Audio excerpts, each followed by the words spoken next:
School جانے والے دو معصوم بچے اپنے بستروں پر مردہ پائے گئے۔ موت کی تفتیش کے دوران کھانے پینے پر سوال کیا گیا، جس پر بچوں کی ماں نے کہا کہ بچوں نے باہر سے تو کچھ نہیں کھایا، لیکن سونے سے پہلے معمول کے مطابق دودھ کا ایک گلاس لیا۔ جب فریج میں رکھے دودھ کے کنٹینر کا معائنہ کیا گیا تو پتہ چلا کہ 3-4 انچ کا بچہ سانپ اس میں مردہ پڑا ہوا ہے۔ یہ فریج تک کیسے پہنچا اور دودھ کے جگ میں کیسے گر گیا؟ گھر والوں نے بتایا کہ وہ سبزی منڈی سے پالک لائے تھے اور پالک کا بنڈل کھولے بغیر فریج میں رکھ دیا تھا۔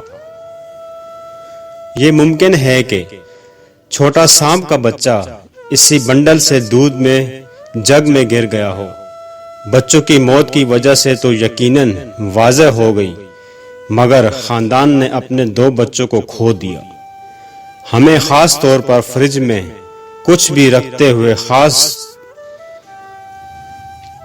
خاص طور پر پتوں والی سبزیاں اور ڈھانپنے والی چیزوں کا خاص خیال رکھنا چاہیے۔ اپنے فریج کو وقتاً فوقتاً صاف رکھیں۔ کچن میں کوئی بھی کھانا کھلا نہ چھوڑیں۔